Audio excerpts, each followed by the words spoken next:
Hello, everyone, and welcome back to another episode of the Gift of the Mormon Faith Crisis podcast. I'm one of your co-hosts, John Dehlin. It's May 14th, 2019. We are joined today, as always, by Margi Dehlin. Hello, everyone.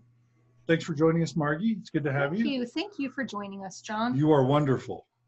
So are you. And brilliant. Thank you. And As good, are you. And good. Good.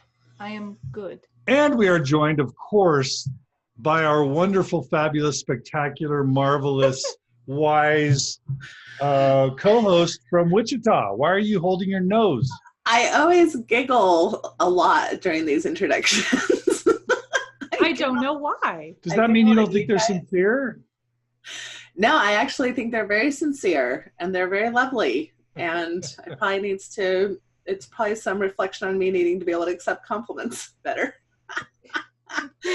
And it's kind of like a go-to way that we do this. So it's lovely, John. You do a lovely job because there is no problem here. There is no problem. Brilliant and amazing and savvy and witty. Ooh, I like savvy. How about tenacious? Can I be tenacious today? You're tenacious. Well, it's good to have you. We are doing this episode, or this series of episodes, as a joint release with Mormon Stories podcast. As many of you know, the Gift of the Mormon Faith Crisis has come under the Open Stories Foundation board of directors and the nonprofit. And we're really excited about that. And so we're able to do more joint episodes with Mormon Stories podcast and other podcasts like Mormon Mental Health Podcast, because oftentimes there are topics that are shared amongst our audiences. So we're thrilled about that. This is a continuation of a couple hours that we recorded last week.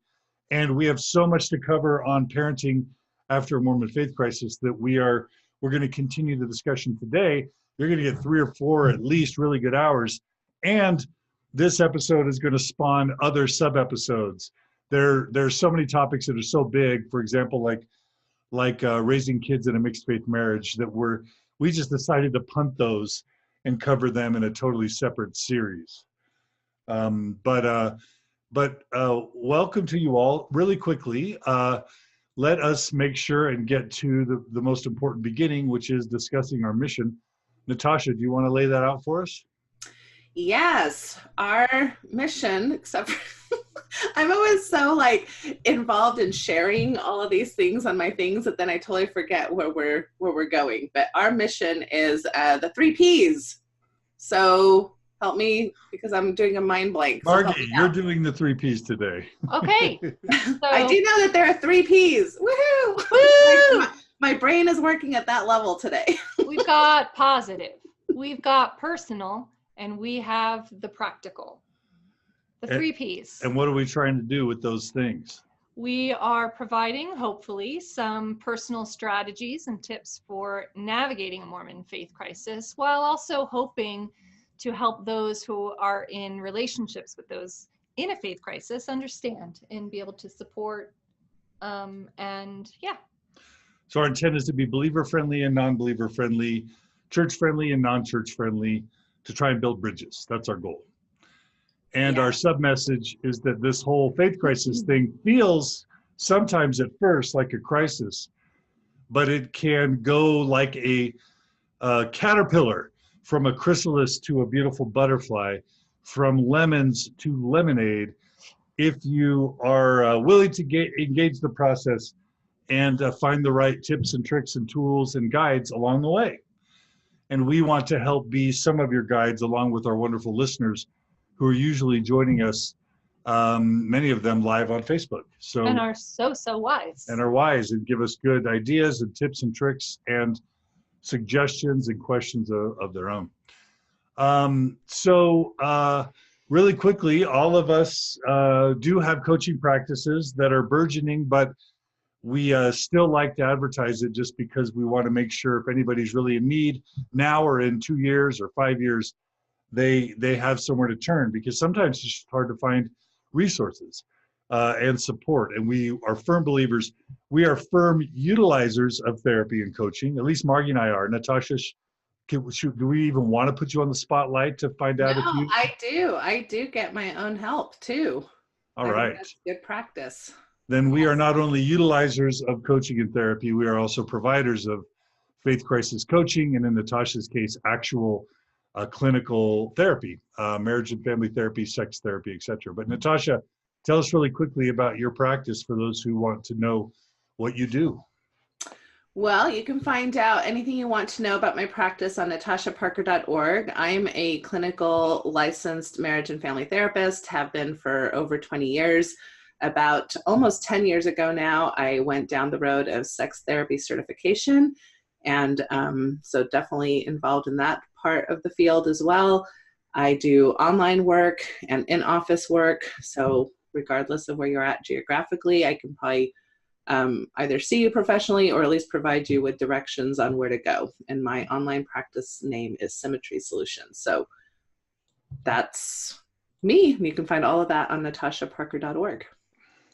Beautiful. Great. I have people tell me every week that Natasha saved their life and or their marriage.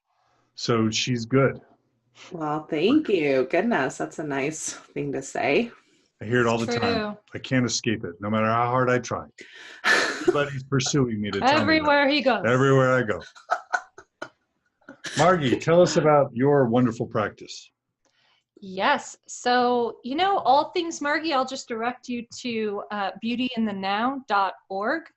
I have a coaching tab there, but you can also, my blog, I tend to write about the things that I coach about. So that's a way also to kind of see what I do. And you can come visit me there. All right. I do have a coaching practice at johndehlin.com/coaching.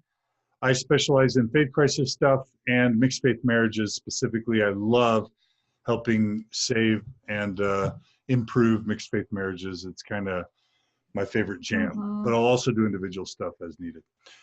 All right. So with that, it is time to move to the What's Working section. And I mentioned this last week, but I'm going to list as my What's Working a video game called League of Legends. And I already, again, have talked about this in previous sessions, but Margi and I sometimes were frustrated at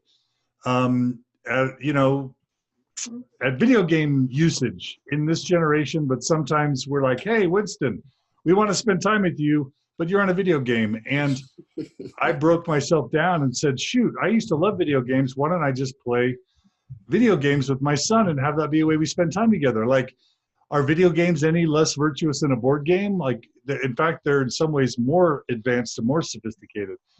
And so I'm learning League of Legends, which is a really complicated game that I'm awful at, but I'm spending good time with my son and I'm already seeing good dividends from that. So that's my What's Working. Yeah, it's really helped build connection, I feel like, with Win. And I love that Winston's teaching you something.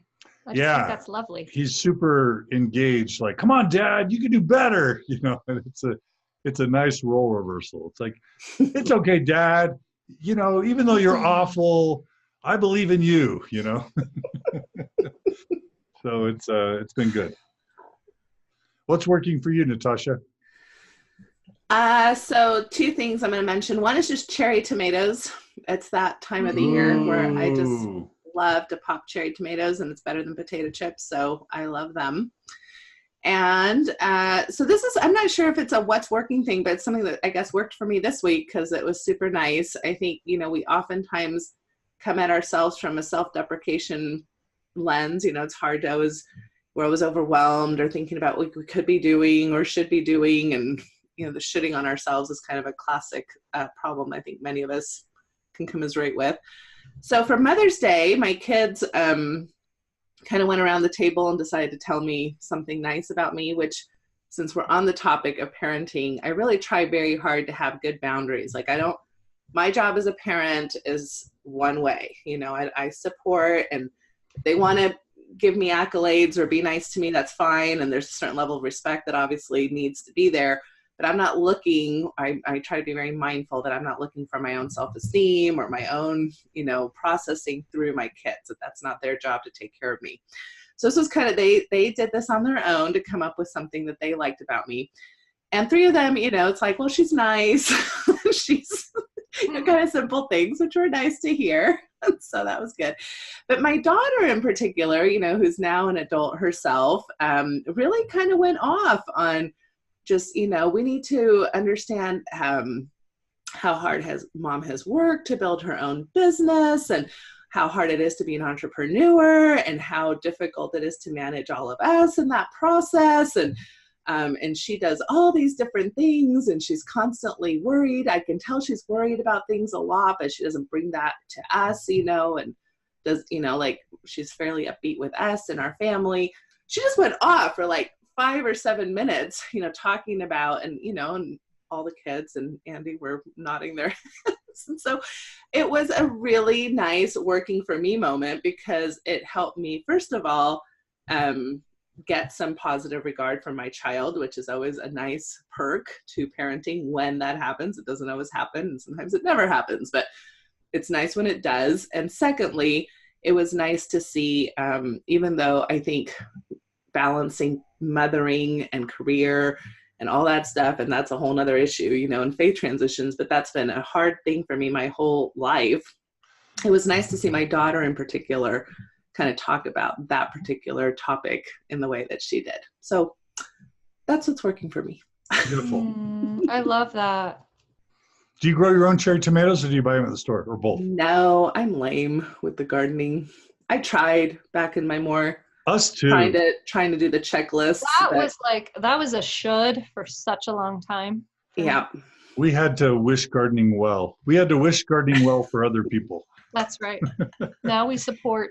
And I have garden envy, like anytime people are good at it or love, and I kind of love the idea of it. And then the doing, yeah, I'm lame. Me too.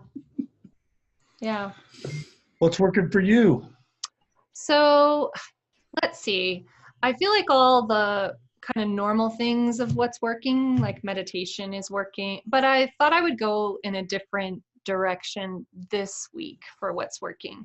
So what is working this week for me is this conceptualizing little blocks of time, like 15 or 20 minutes, and doing a bit of organizing. So like oftentimes with organizing, I find, you can have a big project like your kitchen or something.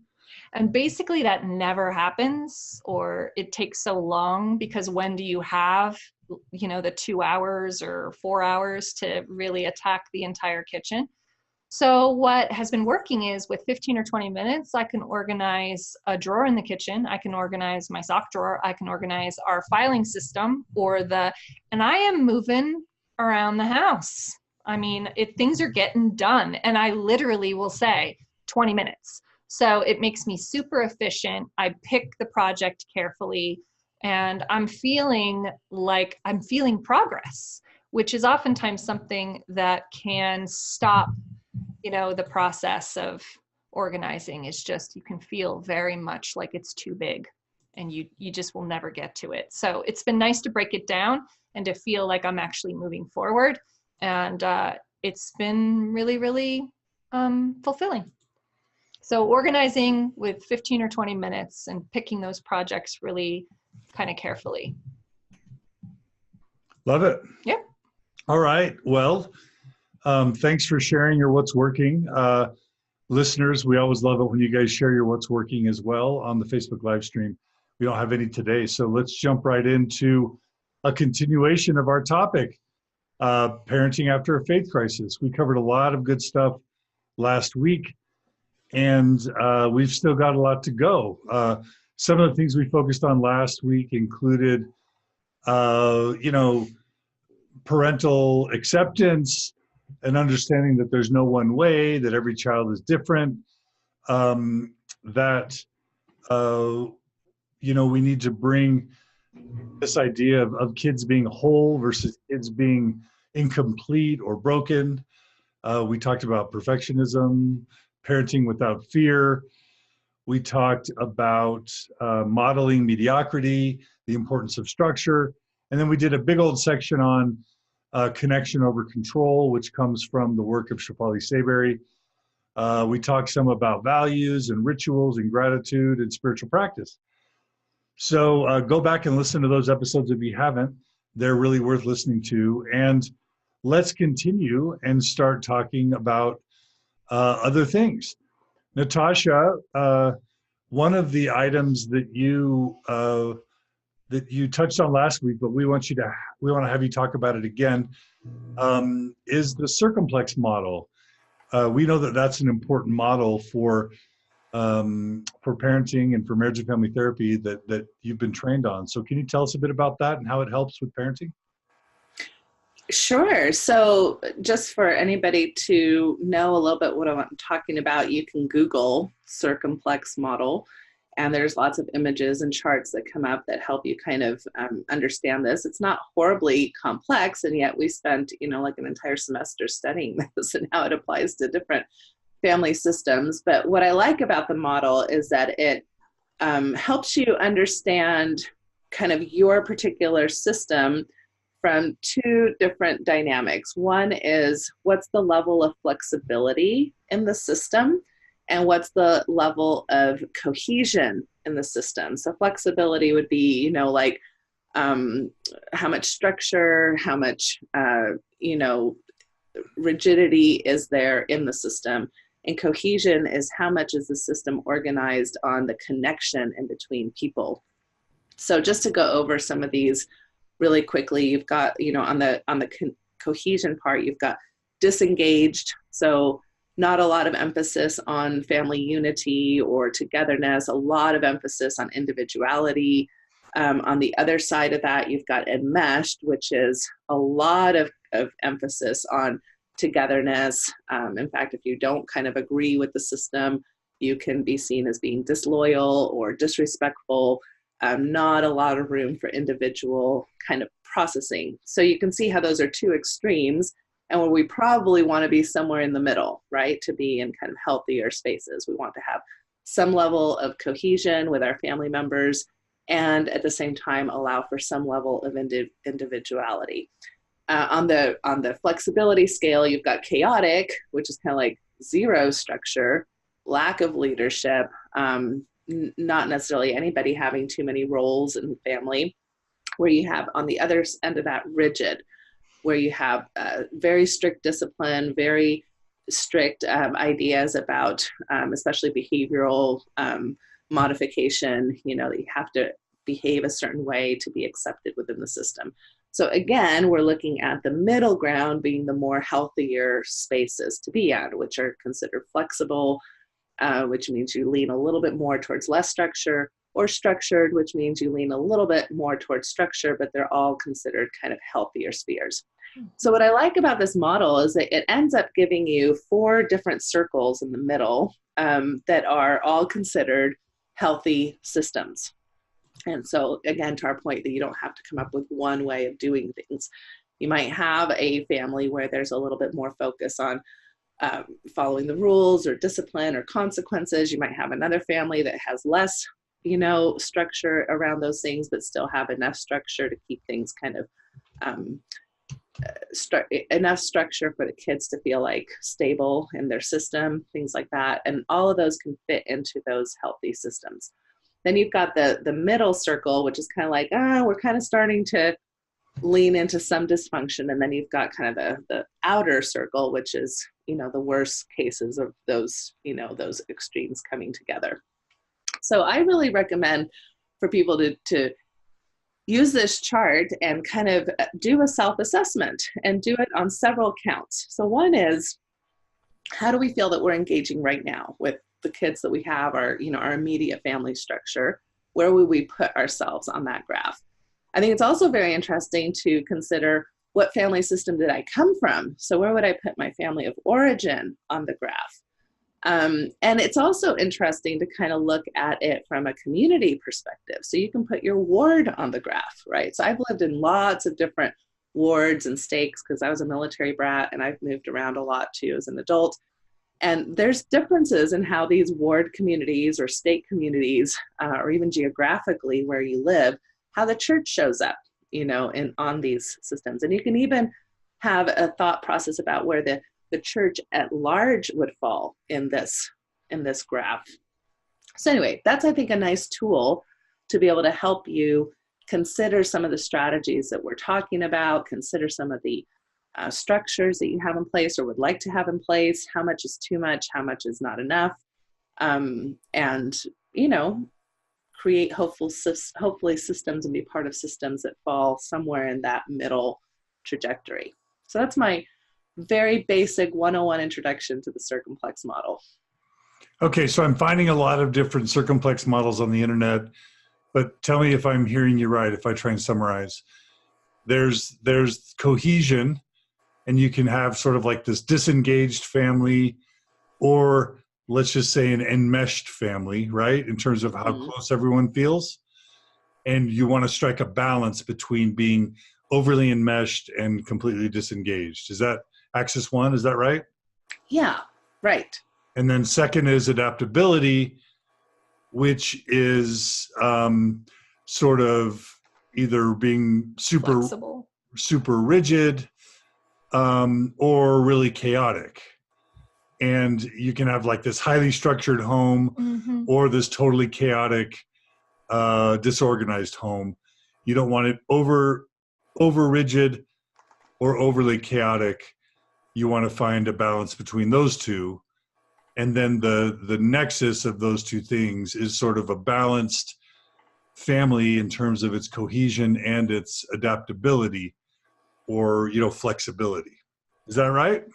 Yes, that is correct. And, you know, when you think about a lot of things that we complain about in post-Mormon world, is that a lot of times people feel like the system was too rigid and it was too enmeshed, meaning that Mormonism is the type of system that there was too much cost in order to be an individual self.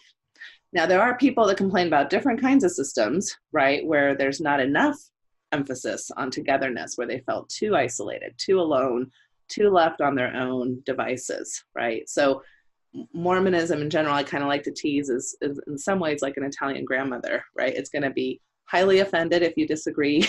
It's going to not let you come to Sunday dinner if you're behaving in ways that grandma doesn't agree with, right? So that's rigid and too cohesive and meshed, right? Instead of like having, and this is where the whole concept of differentiation skills can be very useful in helping us. It requires differentiation skills to be in the middle of both of those systems, because differentiation is the whole idea of that word means that we are different yet connected.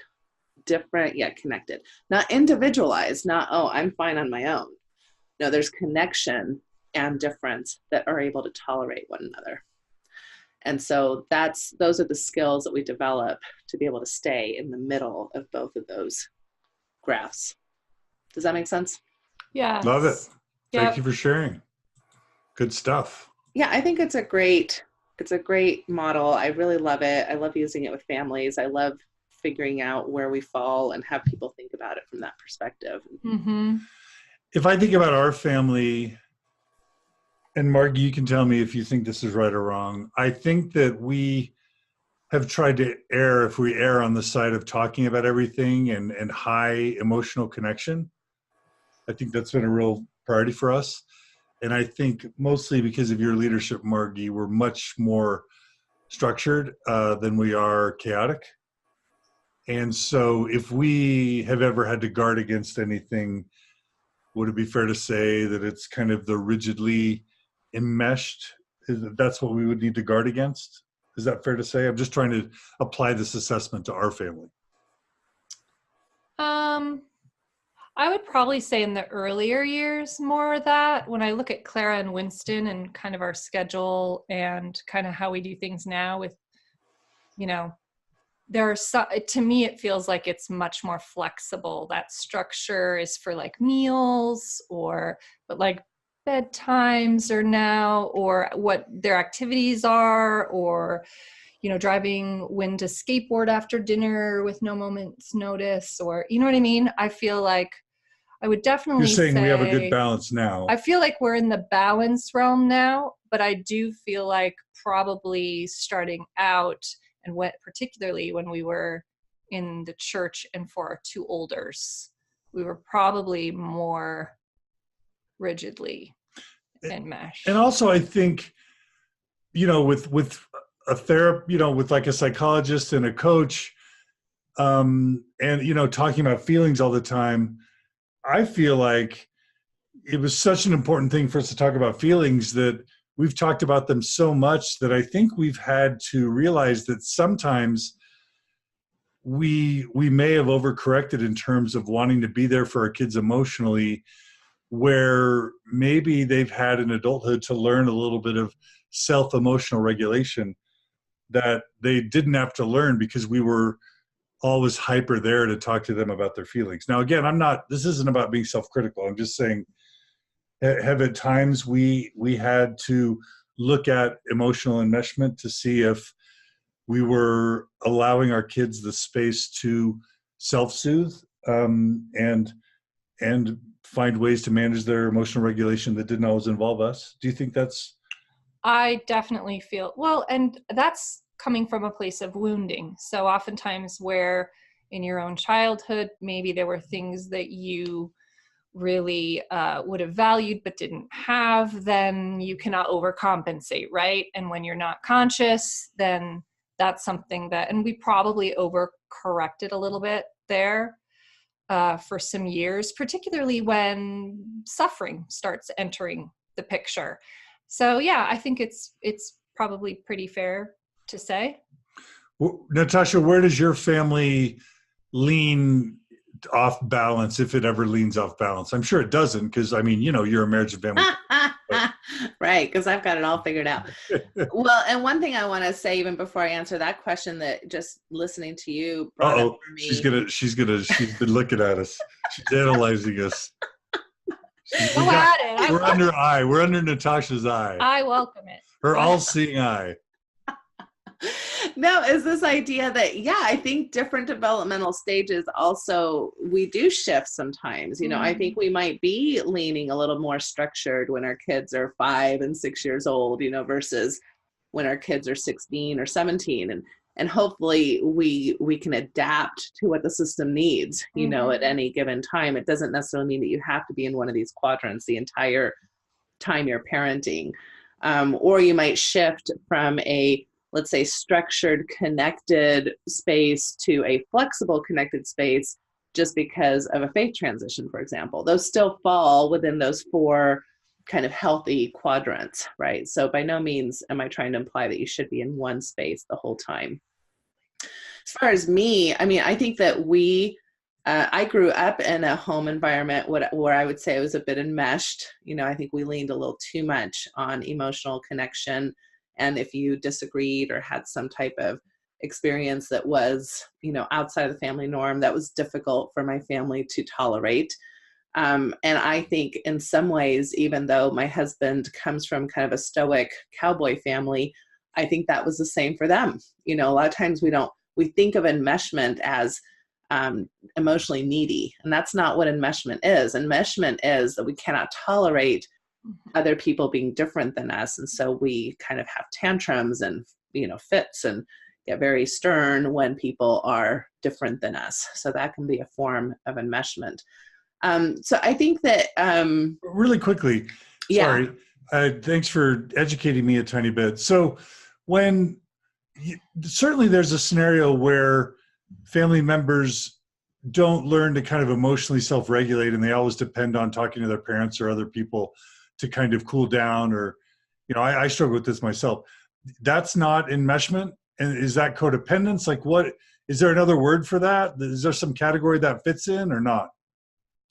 You're talking about when you're relying on other people to soothe your own difficulties? Yeah. Well, that's a whole nother topic. Yeah. But I will say this, I think that sometimes we, especially in American culture, we tend to think we're codependent when in reality, I think we do need relationships to self-soothe. I think in some ways pop culture has kind of pathologized that, and this word codependent, and not that there aren't issues with true codependency, clinical codependency. But if your idea, I think a lot of times the idea is that I need to be able to take care of myself. I need to be able to self-soothe. I need to be able to cope. Kind of like we're an island. And then when I'm able to do that, then I can have a relationship in a healthy way. And I'm constantly telling people that's not how relationships work. And that's not how pack animals work, which is what we are. We grow up in relationship. We require relationship for well-being, and we do better when we have support system. Now, where that can become a problem, where we do need some self-soothing skills, is that our support system isn't 24/7 available to us all the flipping time, right? And so where you run into problems with this is when you have like parents who are way too neglectful, just aren't around at all. And so now the child, these are like attachment issues, right, that you study in psychology, where the child has to over depend on self and kind of distrust the whole world because they were never able to rely on anybody. Or when you get kind of the helicopter parenting approach, right, where you have people that are just never allowing for the child to feel discomfort or have to problem solve or do some of that stuff and kind of glean resiliency on their own. But in general, we do need people around us to soothe ourselves. That's not a bad thing. And that can definitely fall in these connected and separated quadrants that we see in the circumplex model. But I typically say, okay, so like 80% of the time, 90% of the time, if you use somebody else, okay, you can probably find somebody in your support system who's available to you 80 to 90% of the time, especially if you have a diverse system, right? This is really a problem when you only depend on one person, one main primary person. Mm-hmm. But if you've got good friends, if you've got a supportive spouse, if you've got some supported extended family, now there's a variety of people that in a time when you need social support, you can count on somebody to show up. But if you're expecting all of that from a spouse, for example, then that's going to be a problem because nobody can be available 24/7, right? Right. Got it. Yep. Okay. Thank you for that. That's really good. All right. Circumplex model. Everyone, please check that out. Oh, Margi. And get back to what you were saying about your own family. Yeah, so I think that, in general, probably most of the fights that Andy and I have had are because he leans structured and flexibility and I lean flexible, right? And so he wants to have more accountability and more rules and more consequences all laid out. And I'm more like, do we really need to do all that? And so that's a lot of where our parenting maybe, fighting, or I don't know if fighting is really the word, but conflicts come up in our different styles. And I think in our general family, I think that we are somewhat in the I don't know if we're in the we, like it's a little leaning more towards I, and I especially feel that now that my kids are teenagers. Mm-hmm. And I would like it to be more in the we, I, like I'd still like to feel a little bit more cohesive than I'm feeling with my kids, but they're resisting that. But I don't think that we're enmeshed. I think that both Andy and I have done pretty good job of not bringing a lot of that enmeshment from our families of origin. And not to say that our families of origin were awful, because we both really have what we would consider good families, that we came from. Yeah. But I think there was just less tolerance for when you didn't adhere to the system, if that makes sense, than what we're trying to provide for our kids. Thank you. Thank you for sharing. All right. Well, let's move to the concept of embodiment, Margi. This is something that Shefali Saberi also talks about. Is that right? Yeah. So the idea behind embodiment is basically anytime you notice an issue coming up with your children, let's just say always being late, right? So they're never on time, or they're late to school, or that one kind of thing to think about is to reflect first on your relationship yourself with being late. And so that is almost always kind of the first step as you're looking at an ongoing issue, not just something that, because we all are late, but like something that keeps coming up, is to reflect. And this could be the same with like phone use. that before you ever start expecting or communicating something to your child about changing a behavior, you go ahead and you reflect on your own sense of embodiment with the issue at hand. And so that is something that I particularly appreciate. Number one, because I think reflection is always a good space to be in. I think it allows you to, confront the issue or to talk about the issue in a way where you're connected, where you can actually share. There have been times when we're talking about something that I also am struggling with, and I say I'm going to work on it too. And I say, what's difficult for me, and try to connect with what's difficult for them. And it allows for just a deeper connection, a deeper awareness around the issue at hand. It also allows you to have some sense of the environment you're creating. For example, if you're always rushed and you're always late, then that actually creates an environment where that's more apt to be what your children experience, and they're more apt to kind of follow suit or to not have the skill set to kind of follow through on that. So that's the basic idea of embodiment, is just a level of self-reflection that you use that in turn, you're working on healing yourself. One of the big things about Shefali Saybury is that parenting is actually growing ourselves up. It is actually less child focused than traditional parenting modalities. And then also that it allows for us to connect more deeply with our children's experience and, be less judgmental if we struggle with it too. I have a really hard time with embodiment sometimes, especially with social media, especially because my job is so related to social media. I'll be frustrated that the kids are too much on social media, and that might even be an accurate assessment, but I'll have those feelings. But then I'll want to be on my phone, and I'll say, well, this is work. I need to be doing work, and work's different than just, mindlessly browsing Instagram, which of course is a really disrespectful way to characterize even what they're doing, because in many cases what they're doing is either socially normal or appropriate or maybe even healthy, and who knows. But all I'm saying is it's sometimes I heard as a child, do as I say, not as I do. And I think that's rubbed off on me a little bit. I'm just being honest. And you're grinning. No, I think it's very common. And I do think it is sort of an operating system of sorts that we can come by naturally, especially when we're unconscious. But, the other thing with that is it kind of checks your expectations, right? I mean, as an adult, if you're having a hard time regulating your own media use, well, you'll probably communicate that, hopefully, in a different way to at least that's the opportunity, and that's what it's about.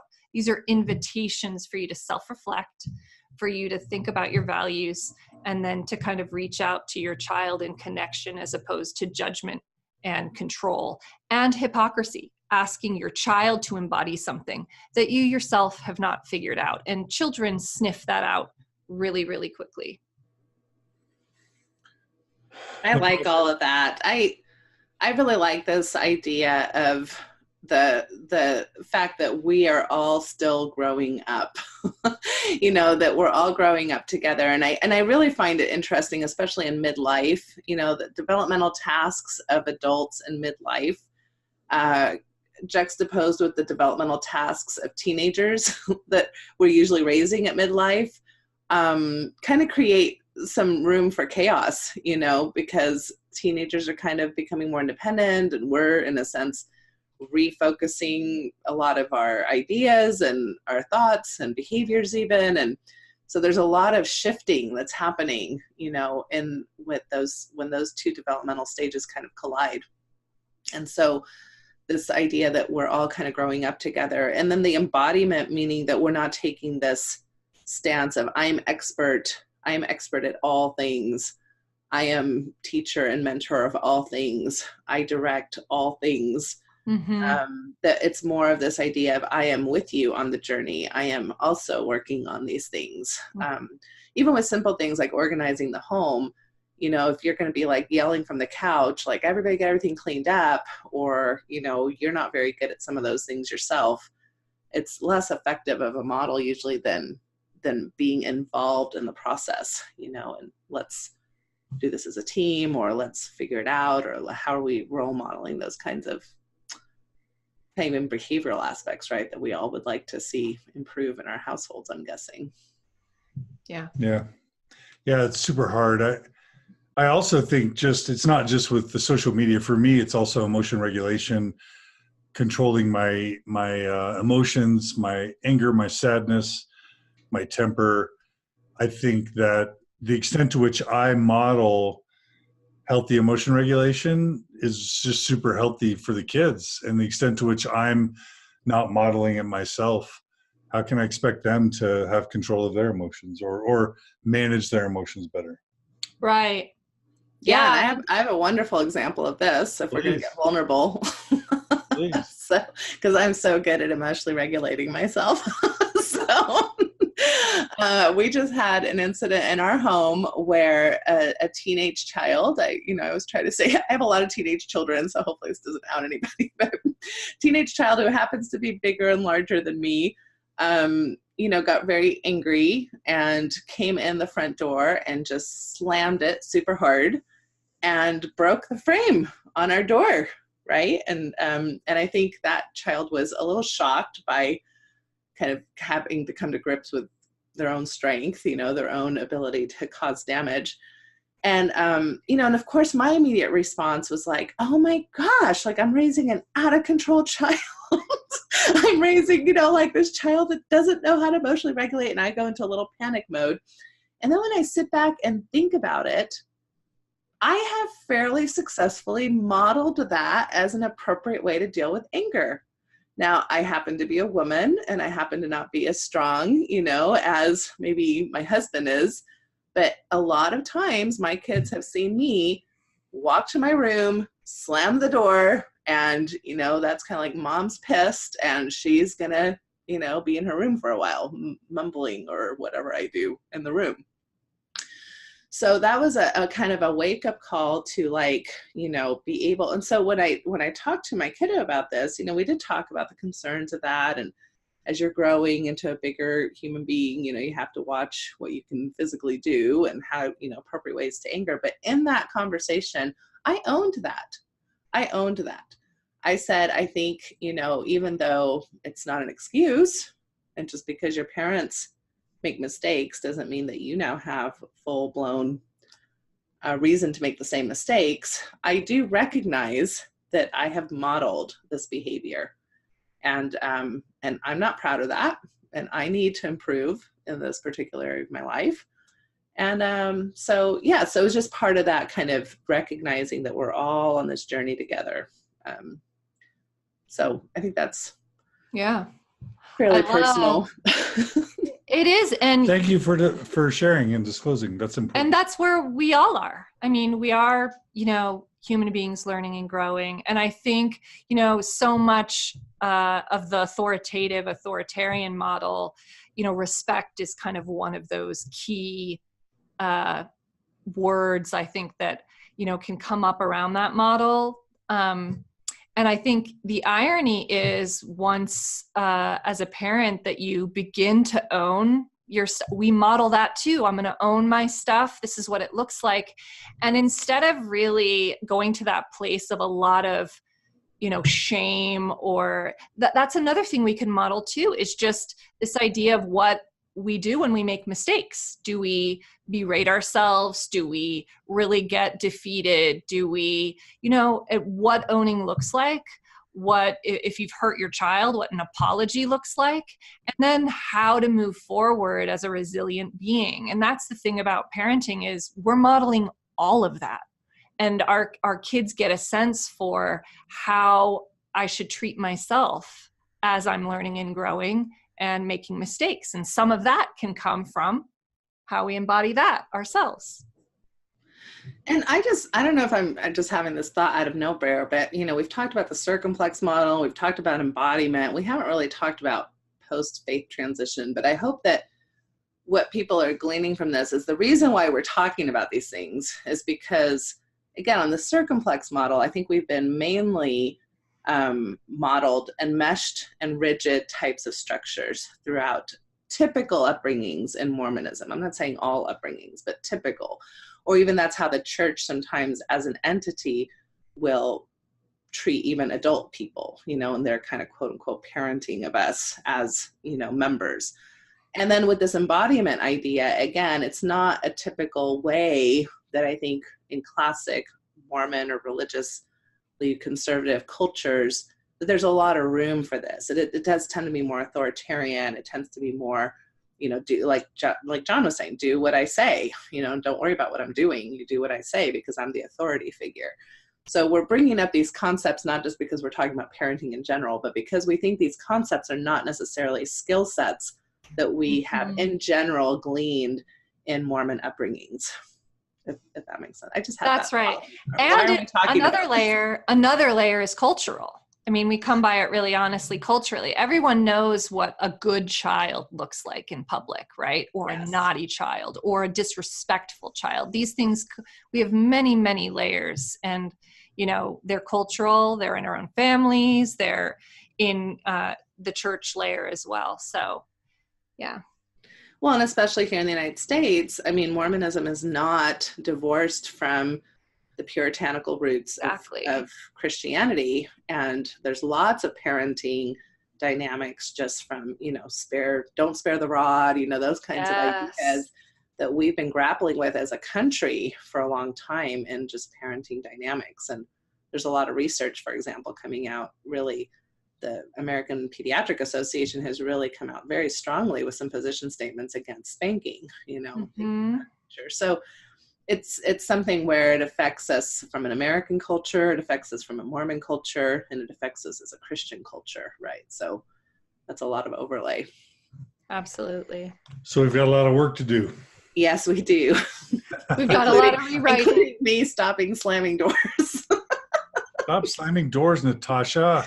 And I usually say a few nice words along What? with that. I'm just going to say. I'm going to work on that. You guys can hold me accountable. Thank you for sharing that. Okay. Well, Natasha, you have a point about an intentional approach instead of a programmatic approach. Do you want to talk about that? Sure. So I think one of the things that we see, and I'm not the only one who's talked about this, you've talked about this quite a bit too, John, in our co-presentations, is that the church offers a very good program per se. And I like to make the metaphor of like public school versus a homeschooling program, right? So those of us who want to take advantage of the public school system, there's not a lot that you have to do other than pay your fees and, send your kids off to school. The teachers are there doing the curriculum. There's administrators in place. There's, sports. There's all kinds of systems set up to help your kiddo. For those who maybe want to take a homeschooling approach, well, that takes a lot more time, a lot more energy, a lot more kind of intentionality. And I'm not saying anything pro or against homeschooling versus public school system, but I'm just saying the church kind of does something similar. From nursery on, there's a program in place that if you plug your kid in, they're going to have community, they're going to have curriculum, they're going to have social environment, they're going to have activities, they're going to have and they're going to have expectations that go along with that of what comes next, and all the way up to mission and temple marriage and ongoing service in the church community as an adult. So it's ready-made, it's autopilot type stuff. Yeah. So for those of us who are transitioning away or don't want that to have such an influence, even just nuanced Mormons or things of that nature, you really have to start intentionally either creating something completely different or finding other systems to plug your kids into if you're going to leave. Or if you're going to stay kind of in a nuanced approach, you have to really understand the curriculum, understand what's being said, and create a lot of stuff on your own that addresses things that you're uncomfortable with or that you want to give a different perspective on. So I think that this is a helpful metaphor in just owning the work, owning the work, that if you want to create, if you don't like what the church has provided, or you want to step away from what the church has provided, you either have to create something different or be okay with there not being a spiritual program necessarily. It doesn't mean that you leave and you have to create something that's similar to what the church had. But you may want to create something in the sense of service projects or volunteer work or community. How are your kids going to get some of the things that they got in the Mormon church outside of the Mormon church? So that's something that I think is worth talking about a little bit. So, you know what? Probably half of all the comments we've received from our listeners are around this issue. So let's dive into this, and this may take a good 30 minutes of time, but I think it's worth it. Let's do it. So, so basically, this reminds me of the workshops that we do in the retreats, because, we talk about all the holes that Mormonism fills. Mormonism fills spirituality hole, your moral, it meets your moral needs, it meets your community needs, it resolves your concerns about death and the afterlife, it provides you with community, it has social and friends, it's a support for parenting and family. Like, there's so many needs that Mormonism provides. It's almost like a public school. You just literally drop your kids off and come back in 6 hours, and they may not have the best education in the world, but they've got, at least a solid framework. And Richard Rohr, we've mentioned him a lot. He talks about this. He talks about first half of life and second half of life, that you need to have some structure that you're raised in to then allow you to have a faith crisis in whatever structure that is, to then allow you to construct a life of whatever you want it to be. But if you don't have a certain socioeconomic level, a certain education, a certain moral structure, discipline, work ethic, and ego, as he calls it, you aren't able to even have the luxury of getting to the phase of having a faith crisis, so that then you can make life exactly what you want. Because if you're just stuck making ends meet, working minimum wage, working 3 jobs, just trying to survive, you're not going to have the luxury of a faith crisis to then build a life that's to your liking. You may not have the monetary or the social resources, or the mental health or the physical health resources to even allow you to construct a life of your own choosing. And so one of the questions that people asked, and I think this is super relevant for a faith crisis, is what if I'm no longer a believing Mormon, but I want to raise my kids in, and we'll take as the first option, a Mormon church, not because it's true, not because I like everything about it, but just because it provides a lot of those structural elements. And one wise listener wrote, it provides them something to rebel against.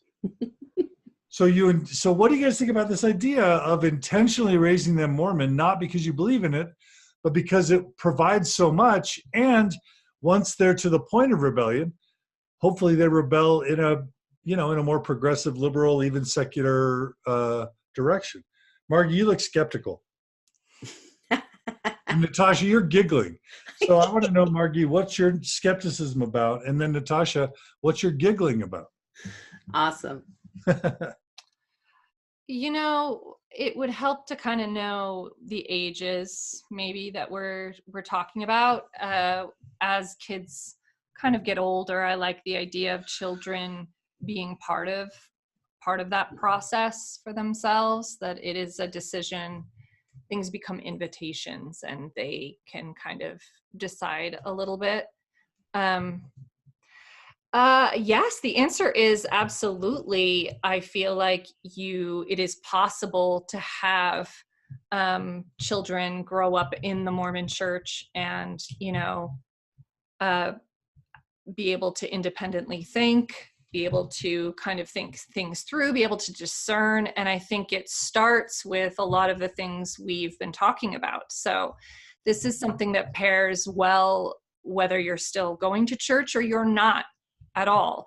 And so I go back to the full container approach, which means kids come with a desire to discern goodness, with a desire filled with kind of light, and are, you know, as parents, we love to create opportunities where they get to feel that they're in touch with that. But so something really common that I talk about when it comes to going to church and differentiation, again, is this idea when they get home, when you're having an evening meal, that you start asking questions that allow for your children to connect with themselves. That if, as parents, you feel differently, you emulate differences with a real positive sense of regard and love for one another.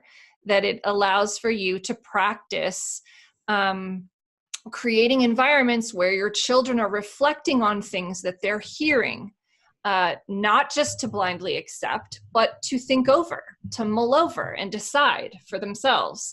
And the way you begin by doing that, you begin to do that is just simple questions, and then, you know, creating environments where it is very clear that everyone is respected at the table for their opinions, and that this is an unconditional love paradigm where everyone is welcome and valued, and there's this expectation that we likely will feel differently on, you know, different from topic to topic. So that's just one sort of, I love it being a perk. If Richard Rohr is saying, hey, here's a perk of growing up in a structure, it's that later on you get to have something to rebel against.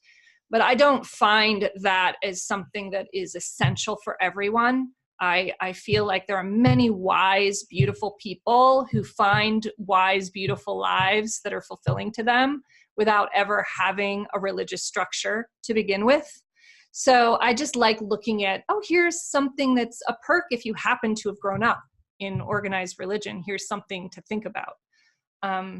So those are some of my basic thoughts. So thank you. Natasha, before you answer, I'm going to read Krista's comment because it's really thoughtful. She says, after I left the church, the Mormon church, I found a lot of comfort and validation reading Richard Rohr's Falling Upward, but it suggested something that left me questioning my decisions regarding my young family's relationship with religion.